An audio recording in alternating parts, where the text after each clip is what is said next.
네, 이 조사를 한 에너지 석유시장 감시단의 연구실장을 연결하겠습니다. 이서혜 박사입니다. 안녕하십니까? 네, 안녕하십니까. 네, 우선 굉장히 방대한 조사인 것 같은데 어떤 방식으로 하셨습니까? 네, 정부가 유류세 최대 37% 인하를 하겠다고 발표한 것이 지난 6월 19일입니다. 그래서 저희 에너지 석유시장 감시단에서는 그럼 여태까지의 유류세 인하 폭은 과연 잘 반영이 되었는지를 한번 보자 해서 조사를 했던 거고요. 작년 2021년 11월 12일부터 유류세를 내렸기 때문에 2021년 11월 11일 기준으로 지난 6월 18일까지 국제 유가가 얼마나 올랐는지를 일단 저희가 가격을 분석을 했고요. 거기에 방금 말씀드렸던 것처럼 유류세 인하분을 계산을 해서 적정하게 그럼 국내 휘발유 가격과 경유 가격이 어느 정도 오르는 것이 적절한지를 본 후에 전국의 주유소를 일일이 가격 변화를 비교하여 분석하였습니다. 예. 그러니까 그 기름값이라는 게 세금이 있고요. 네. 원가가 있고 마진이 있는데 그 세 개를 바탕으로 해서 시기별로 주유소별로 다 따져봤다 이렇게 생각하면 되겠습니까? 네, 네, 맞습니다. 네. 숫자가 놀라운데 유류세 인하를 반영한 주유소가 100곳 중에 한 곳도 안 된다는 거죠. 네, 물론 이것이 이제 그 국제 가격이 계속 변동을 하기 때문에 저희가 그동안 계속 분석한 결과로 이 결과가 계속 유지되었다라고 볼 수는 없지만 지금 이제 결과에 나타나는 것처럼 국제 가격이 올랐을 때 정유사와 주유소가 유류세를 인하했음에도 불구하고 그보다 조금 더 올렸다는 것이 결과로 나타나고 있습니다. 네. 앞서 보셨던 것처럼 휘발유 경유는 0.75% 정도밖에 안 되고요. 경유는 더더군다나 0.35% 정도만 적정하게 가격을 올린 것으로 나타났는데요.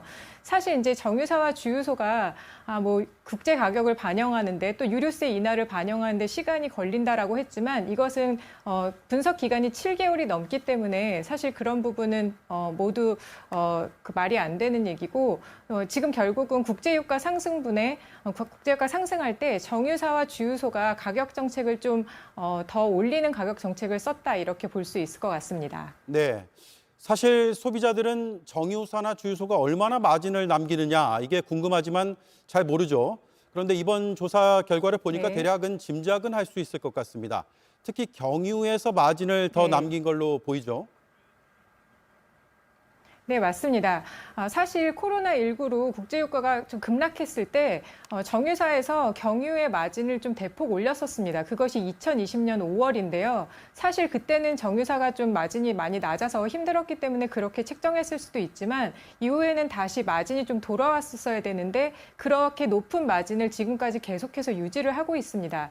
코로나 이전에는 경유의 마진이 리터당 약 한 49원이었 정도라고 하면 제가 말씀드린 2020년 5월 이후에는 약 95원까지 경유 마진을 거의 2배 정도 올린 것으로 나타났는데요. 특히나 화물 차량이라든지 이런 사업용 차량이 경유가 많은 만큼 좀 그런 분들의 아무래도 부담이 좀 계속 크게 남아 있는 것 같습니다. 네. 정부도 조사를 시작하기로 했습니다. 정유사들의 담합 가능성도 거론이 되는데 정부의 이러한 걸 좀 더 강력하게 조사해달라 이렇게 촉구할 내용이 있습니까?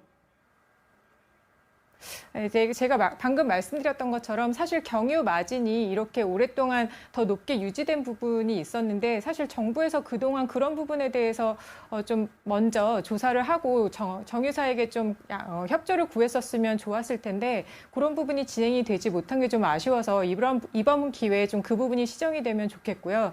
또 하나는 알뜰 주유소 같은 경우에 정부에서 좀 지원을 해주고 있는데도 불구하고 이번에 저희 조사 결과에서 보면 적정하게 올린 것보다 훨씬 더 많이 올린 것으로 나타나서 정부가 알뜰 주유소 부분에 대해서도 좀 가격 정책을 좀 잘 유지를 해서 원래처럼 정부가 지원을 해주는 알뜰 주유소는 조금 다른 정유 사사보다 조금 더 유류세 인하에 동참을 해주도록 그렇게 협조를 구하면 좋을 것 같습니다. 네. 소비자 입장에서 굉장히 힘듭니다. 그래서 국회에서는 유류세를 더 내리자, 정유사에 이른바 횡재세를 매기자 이런 대책들이 거론이 되는데 효과가 있을 것 같습니까?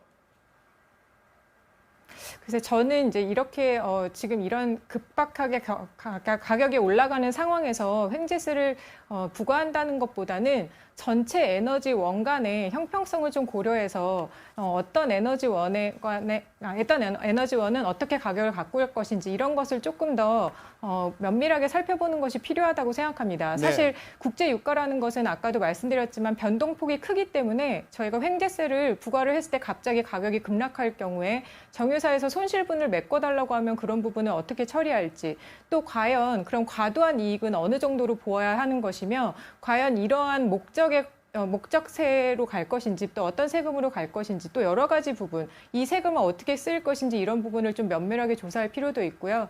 저희가 탄소 중립으로 결국 가야 되는데 앞서 말씀하셨던 것처럼 지금 전기요금, 가스요금이 다 오르는 만큼 전체적으로 전기, 가스, 석유 이렇게 가격을 다 놓고 가격을 어떻게 정책을 갖고 할 것인지 이제는 한번 좀 체크해 볼 때가 된 것 같습니다. 네, 알겠습니다. 오늘 말씀 여기까지 듣겠습니다. 이서혜 에너지 석유시장 감시단 연구실장과 얘기 나눴습니다. 고맙습니다. 네, 감사합니다. 네. 자, 그리고 정유사와 주유소 쪽에 반론이 있으면 추후에 또 전해드리겠습니다.